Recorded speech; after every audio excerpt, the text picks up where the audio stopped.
ഭാരതീയ സംസ്കാരത്തിന്റെ മൂല്യങ്ങൾ വിദ്യാർത്ഥികളിൽ എത്തിക്കുന്നതിനെ CPM അപഹസിക്കുകയാണെന്ന് കേസരി മുഖ്യ പത്രാധിപർ ഡോക്ടർ NR മധു. കാസർഗോഡ് ബന്തെടുക്ക സരസ്വതി വിദ്യാലയത്തിൽ നടന്ന ഗുരുപൂജയെ CPM വികലമായി ചിത്രീകരിച്ചത് സംസ്കാരത്തിനെതിരായുള്ള കടന്നുകയറ്റമാണ്. സാംസ്കാരിക മൂല്യങ്ങളെ ഇല്ലാതാക്കാനാണ് ഇടത് സർക്കാരിന്റെ ശ്രമം. ഇസ്ലാമിക ജിഹാദി ശക്തികളെ പ്രീണിപ്പിക്കാനാണ് പിണറായി സർക്കാർ ശ്രമിക്കുന്നത്. ജിഹാദികളും ഇടതുപക്ഷവും പിന്തുടരുന്നത് മൂല്യങ്ങളെ ഇല്ലാതാക്കാനുള്ള ശ്രമമാണ്. വിദ്യാർത്ഥികൾ അധ്യാപകരുടെ കാലിൽ പുഷ്പങ്ങൾ അർപ്പിക്കുന്ന നല്ല സംസ്കാരത്തെയാണ് ഇവിടെ CPM വികലമായി ചിത്രീകരിച്ചതെന്നും NR മധു പറഞ്ഞു.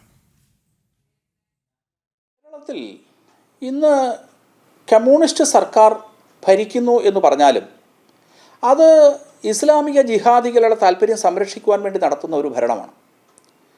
ഇസ്ലാമിക ജിഹാദികളും കമ്മ്യൂണിസ്റ്റ് സംഘടനാ പ്രവർത്തകരും ഒരു സമാനതയുണ്ട് അവർക്ക്. കമ്മ്യൂണിസ്റ്റ് വിപ്ലവത്തിനും ജിഹാദിനുമുള്ള സമാനത എന്ന് പറയുന്നത് എവിടെയൊക്കെ ജിഹാദ് നടന്നിട്ടുണ്ടോ അവിടെയൊക്കെ തദ്ദേശീയമായ സംസ്കാരത്തെ ഇല്ലായ്മ ചെയ്യാൻ വേണ്ടിയിട്ട് ഉള്ള പ്രവർത്തനങ്ങൾ നടത്തുന്നുണ്ട്. കമ്മ്യൂണിസ്റ്റ് വിപ്ലവം നടന്ന സ്ഥലത്തും സമാനമായ തദ്ദേശീയമായ സംസ്കാരത്തെ ഇല്ലായ്മ ചെയ്യാൻ ശ്രമിച്ചിട്ടുണ്ട്. ഭാരതത്തിലും കേരളത്തിലും ഒരു ജനാധിപത്യ ഭരണകൂടമായതുകൊണ്ട് ഒറ്റയടിക്ക് അവർക്കത് സാധ്യമല്ല. അപ്പോൾ അതുകൊണ്ട് ഇവിടെ കേരളത്തിൽ ഈ മൂല്യങ്ങൾ ഇല്ലാതെയാകണം. ആചാരങ്ങളും അനുഷ്ഠാനങ്ങളുമൊക്കെ സനാതനധർമ്മത്തിൽ ഭാരതത്തിൽ നമ്മൾ അനുഷ്ഠിക്കുന്നത് ഈ മൂല്യങ്ങൾ സംരക്ഷിക്കാൻ വേണ്ടിയിട്ടാണ്. ഇവിടെ ഗുരുപൂജ നടത്തുക എന്ന് പറയുന്നത്, ഗുരുദക്ഷിണ ചെയ്യുക എന്ന് പറയുന്നത്, ഗുരുവിൻ്റെ പാദപൂജ ചെയ്യുക എന്ന് പറയുന്നത് ഒന്നും പുതിയ കാര്യമല്ല. ആയിരത്താണ്ടുകളായി ഈ നാട്ടിൽ നടക്കുന്നതാണ്. ഇത് കേവലം ഹിന്ദു സമൂഹത്തിൻ്റെയോ ഭാരതീയ സമൂഹത്തിൻ്റെ ഇടയിൽ മാത്രമല്ല.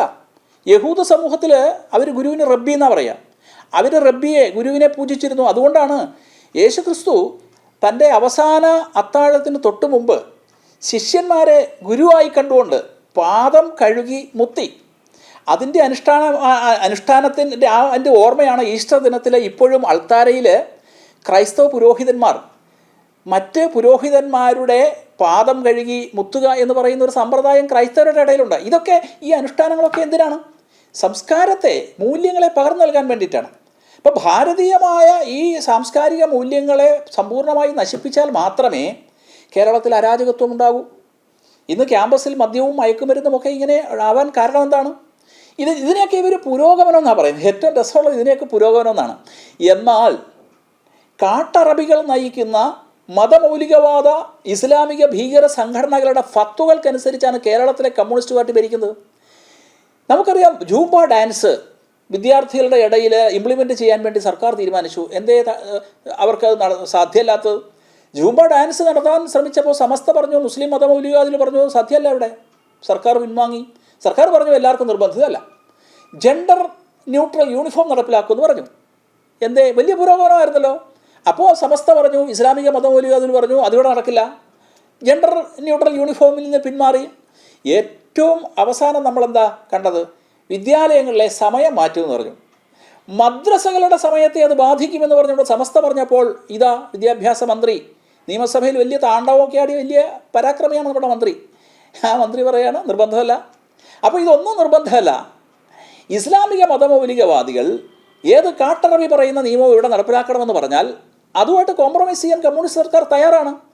എന്നാൽ നിരുപദ്രവമായ മൂല്യങ്ങൾ കൺവേ ചെയ്യുന്ന ഗുരുപൂജ പോലെയുള്ള പരിപാടികൾക്കെതിരെ SFI സമരം ചെയ്യും. കാരണം SFIയുടെ പാരമ്പര്യം അതാണ്. പാലക്കാട് വിക്ടോറിയ കോളേജിൽ സരസ്വതി എന്ന് പറയുന്ന പ്രിൻസിപ്പൽ റിട്ടയർ ആയപ്പോൾ അവരുടെ കുഴിമാടം ഉണ്ടാക്കിയാണ് അവരെ യാത്ര അയച്ചത്.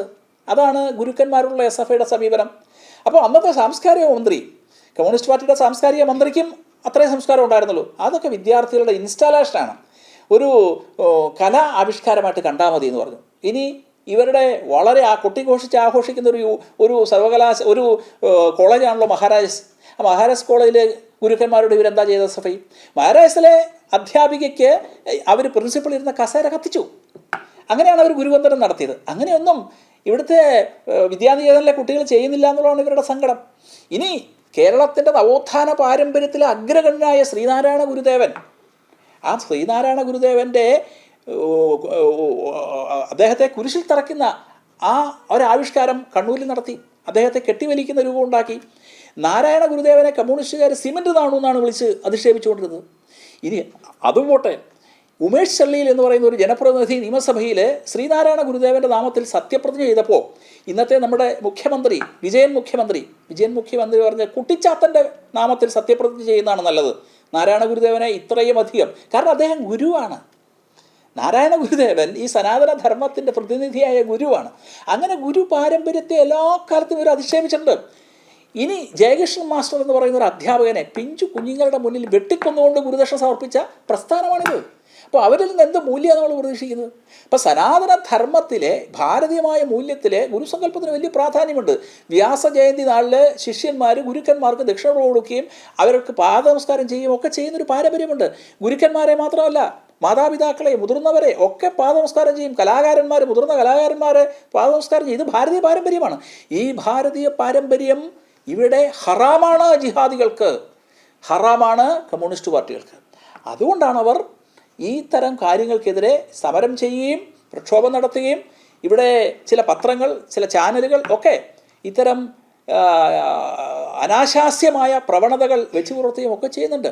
ഇതൊരു വലിയ ഗൂഢാലോചനയുടെ ഭാഗമാണ്. കേരളത്തെ കേരളമല്ലാതാക്കാനുള്ള ശ്രമമാണ്. ഭാരതത്തെ ഭാരതീയ മൂല്യങ്ങൾ നടത്തി മാറ്റാനുള്ള ഒരു ആഖ്യാന നിർമ്മിതിയുടെ ഭാഗമാണ്. ഇതിനെ എന്തു വില കൊടുത്തും ചെറുത്തു തോൽപ്പിക്കുക തന്നെ ചെയ്യേണ്ടതാണ്.